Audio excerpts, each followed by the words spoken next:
അപ്രതീക്ഷിതമായി ഒരാളെ അടിച്ചു കൊല്ലുക എന്നുള്ളത് നമ്മുടെ നാട്ടിൽ ഉത്തരേന്ത്യയിൽ നിന്നൊക്കെ നമ്മൾ അത്തരം വാർത്തകൾ കേൾക്കാറുണ്ടെങ്കിൽ കൂടി നമ്മുടെ നാട്ടിലെ ഒരാളെ തൊട്ടടുത്ത സംസ്ഥാനത്ത് വെച്ച് അങ്ങനെ ആക്രമിച്ചു കൊല്ലുക, ആ മൃതദേഹം കാണേണ്ടി വരിക എന്നുള്ളൊരു പ്രയാസത്തിലും വേദനയിലുമാണ് പ്രദേശവാസികളെല്ലാം തന്നെയുള്ളത്. അവരുടെ ഉമ്മയുടെയും ഉപ്പയുടെയും ഒക്കെ ഈ സമയത്തെ വികാരങ്ങൾ നമ്മൾ ആ ഒരു പ്രയാസത്തോടു കൂടി തന്നെയാണ് കണ്ടു നിൽക്കുന്നതും. നിഷാദ്, ഇപ്പോൾ മൃതദേഹം പള്ളിയിലേക്ക് കൊണ്ടുപോകുന്നു. ജനാസ നമസ്കാരം അടക്കം ഇവിടെ ഉണ്ടാകുമെന്നാണ് നമ്മൾ പ്രതീക്ഷിക്കുന്നത്. അതിനുവേണ്ടി നാട്ടുകാരെല്ലാം തന്നെ പള്ളിയിലേക്ക് നീങ്ങുകയാണ്. ചോലക്കുണ്ട് ജുമാ മസ്ജിദിലാണ് സംസ്കാരം നടക്കുക. അഷ്റഫിനെ കുറിച്ച് പ്രദേശവാസികൾ പറയുമ്പോഴും ചില മാനസിക പ്രശ്നങ്ങൾ അദ്ദേഹത്തിന് ഉണ്ടായിരുന്നുവെന്ന് പറയുന്നുണ്ട്. എങ്കിൽ കൂടി ആളുകളോട് അങ്ങനെ ഒരുപാട് സംസാരിക്കുന്ന വ്യക്തിയോ കലഹിക്കുന്ന വ്യക്തിയോ ഒന്നും ആയിരുന്നില്ല. സ്വന്തം കാര്യങ്ങളൊക്കെ നോക്കി അങ്ങനെ ജീവിക്കുന്നയാളായിരുന്നു. എന്നാൽ ഏതെങ്കിലും സ്ഥലത്ത് സ്ഥിരമായി നിൽക്കുന്ന ഒരു പ്രകൃതക്കാരനായിരുന്നില്ല അഷ്റഫ് എന്നുകൂടി പ്രദേശവാസികൾ പറയുന്നുണ്ട്. പലപ്പോഴും ഈ വയനാട്ടിലേക്ക് മാറിയതിന് ശേഷവും ഇങ്ങോട്ട് അഷ്റഫ് വരാറുണ്ട് എന്നുകൂടിയാണ് പ്രദേശവാസികളൊക്കെ പറയുന്നത്. പലപ്പോഴായി ഇങ്ങോട്ട് അഷ്റഫ് വരാറുണ്ട്, ആളുകളെ കാണാറുണ്ട്, സംസാരിക്കാറുണ്ട് എന്ന് കൂടിയാണ് പറയുന്നത്. അപ്പോൾ അങ്ങനെ സ്ഥലം മാറി മാറി താമസിക്കുന്ന ഒരാളെന്ന നിലയ്ക്ക് കൂടിയാകണം മംഗളൂരുവിലേക്ക് അഷ്റഫ് പോയതും അവിടെ ആക്രി പെറുക്കി വിൽക്കുന്ന ജോലിയിൽ ഏർപ്പെട്ടത്. അങ്ങനെ സ്ഥിരമായി ഒരു ജോലി ചെയ്യുന്ന പ്രകൃതക്കാരനുമായിരുന്നില്ല അഷ്റഫ് എന്നാണ് പ്രദേശവാസികളോട് സംസാരിക്കുമ്പോൾ പറയുന്നത്. അപ്പോൾ എന്താണ് ഇതിൽ സംഭവിച്ചത് എന്നുള്ളത് കൂടി നമുക്ക് വ്യക്തമാകേണ്ടതുണ്ട്. ഇത് ഈ പാകിസ്ഥാൻ അനുകൂല മുദ്രാവാക്യം വിളിച്ചു, അങ്ങനെ സംഭവിച്ചോ, ഇനി ഉണ്ടെങ്കിൽ തന്നെ അങ്ങനെ ആൾക്കൂട്ടം ആക്രമിക്കുന്ന ഒരു നിലയിലേക്ക് കാര്യങ്ങൾ പോകുമ്പോൾ അത്രമേൽ ഭീതിതമാണ് സാഹചര്യം എന്നുള്ളതാണ്.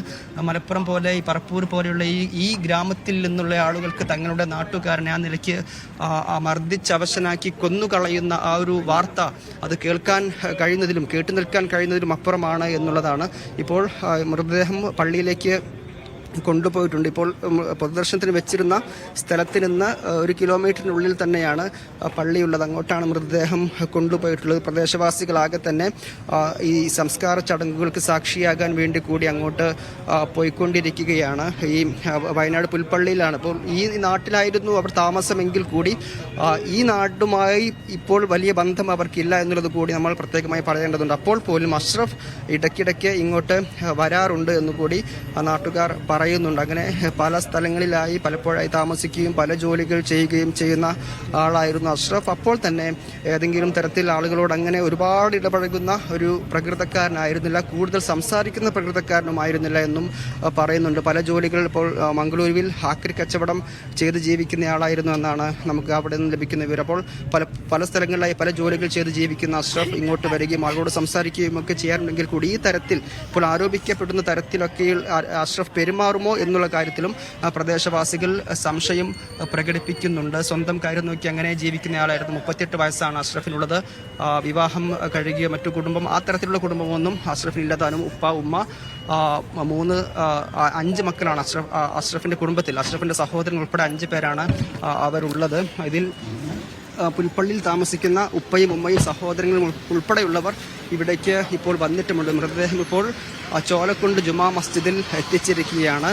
ഈ നേരെ സംസ്കാര ചടങ്ങുകളിലേക്ക് ാണ് നമുക്ക് വ്യക്തമാക്കുന്നത്. ജനാസ നമസ്കാരം കൂടി പൂർത്തിയാക്കിയ ശേഷമായിരിക്കും സംസ്കാര ചടങ്ങിലേക്ക് കടക്കുക. ഇപ്പോൾ മൃതദേഹം പള്ളിക്കകത്തേക്ക് കൊണ്ടുപോവുകയാണ്. ഇവിടെ വെച്ച് അവസാനമായി മയ്യിത്ത് നമസ്കാരം കൂടി ഉണ്ടാകും.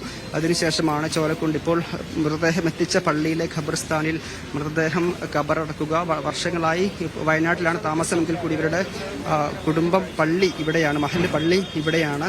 ഖബർസ്ഥാൻ ഉൾപ്പെടെയുള്ളത് ചോലക്കുണ്ടിലായതുകൊണ്ടാണ് മൃതദേഹം ഇങ്ങോട്ട് എത്തിച്ചത്. അതുകൊണ്ടാണ് വയനാട്ടിൽ നിന്ന് കുടുംബാംഗങ്ങളാകെ ഇവിടേക്ക് വരികയും മൃതദേഹം കാണാൻ വേണ്ടി ഇവിടെ അവസരം ഒരുക്കുകയും ചെയ്തത്. ഇന്ന് രാവിലെയാണ് ഈ വാർത്തകളൊക്കെ വന്നതിന് ശേഷമാണ് ഈ തരത്തിലൊരു നടക്കുന്ന സംഭവം നമ്മുടെ നാട്ടിലെ ഇവരുടെ നാട്ടിലെ ഒരാൾക്ക് സംഭവിച്ചു എന്നുള്ള കാര്യം പോലും നാട്ടുകാർ അറിയുന്നത്. ആ തരത്തിൽ ക്രൂരമായി ആൾക്കൂട്ടം മർദ്ദിച്ചു കൊന്ന അഷ്റഫിന് വേണ്ടി അവസാനമായി മയ്യിത്ത് നമസ്കാരത്തിന് വേണ്ടി എത്തിയിരിക്കുകയാണ് ഈ പ്രദേശവാസികൾ. ആകെ നിരവധി ആളുകളാണ് ഇപ്പോൾ അവസാനമായി ജനാസ നമസ്കാരത്തിനും സംസ്കാര ചടങ്ങുകൾക്ക് സാക്ഷിയാകാനും വേണ്ടി പറപ്പൂരിൽ ചോലക്കുണ്ട് ജുമാ മസ്ജിദിലേക്ക് എത്തിക്കൊണ്ടിരിക്കുന്നത്. നേരത്തെ നമ്മൾ ഇവിടെ വന്ന് നിൽക്കുമ്പോൾ ഏറ്റവും സങ്കടകരമായ കാഴ്ച എന്നത് അത് ആ ഉമ്മയുടെ, അഷ്റഫിന്റെ ഉമ്മ ആംബുലൻസിനടുത്തേക്ക് വന്ന് ആ മൃതദേഹം കാണുന്ന പൊട്ടിക്കരയുന്ന ആ ദൃശ്യങ്ങൾ തന്നെയാണ്. ഏറെ സങ്കടത്തോടു കൂടിയല്ലാതെ കണ്ണീരടിഞ്ഞല്ലാതെ കണ്ടു നിൽക്കാൻ കഴിയാത്ത ആ കാഴ്ച.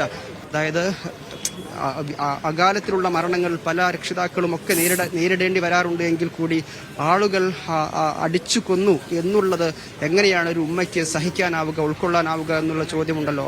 ആ ഒരു അവസ്ഥയിലൂടെ കടന്നു പോകുന്ന ഉമ്മ, ഉപ്പ, സഹോദരങ്ങൾ, ആ ഒരു കാഴ്ച അത് ഹൃദയഭേദകമായിരുന്നു എന്നുള്ളത് തന്നെയാണ്. ഇപ്പോൾ വീട്ടിൽ നിന്ന് മൃതദേഹം പള്ളിയിലേക്ക് എത്തിക്കുന്നു. ഇപ്പോൾ നമസ്കാരം അല്പസമയത്തിനകം തന്നെ നമസ്കാരം പൂർത്തിയാകും. ശേഷം ഖബർസ്ഥാനിൽ സംസ്കരിക്കും. ഇനിയും ഉത്തരം കിട്ടാത്ത ഒരുപാട് ചോദ്യങ്ങൾ ബാക്കിയാക്കിക്കൊണ്ടാണ് അഷ്റഫ് വിടവാങ്ങുന്നത്. എന്താണ് അവിടെ സംഭവിച്ചത്? ആരാണ് ഈ തരത്തിലുള്ള ഒരു അന്തരീക്ഷം മംഗളൂരുവിൽ ആ ക്രിക്കറ്റ് മൈതാനത്തിനടുത്ത് ഉണ്ടാക്കിയെടുത്തത്? ആൾക്കൂട്ട മർദ്ദനത്തിന് ഇടയാക്കിയത്, മുൻകൈയെടുത്തതൊക്കെ ആരാണ് എന്നുള്ള കാര്യങ്ങൾ ഉൾപ്പെടെ ഇനിയും കൂടുതൽ വ്യക്തത കൈവരേണ്ടതുണ്ട്. 20 പേർ ഇപ്പോൾ അറസ്റ്റിലായി എന്ന് പറയുമ്പോഴും അതിൽ കൂടുതൽ ഏത് തരം രാഷ്ട്രീയമാണ് അവരെ അതിലേക്ക് നയിച്ചത് എന്നതടക്കമുള്ള കാര്യങ്ങൾ ഇനിയും കൂടുതൽ അന്വേഷണത്തിലൂടെ വ്യക്തമാകേണ്ടതും കുറ്റവാളികളെ ശിക്ഷിക്കേണ്ട നടപടിയിലേക്കുമൊക്കെ പോകേണ്ട കാര്യം കൂടിയാണ്. നിഷാദ്.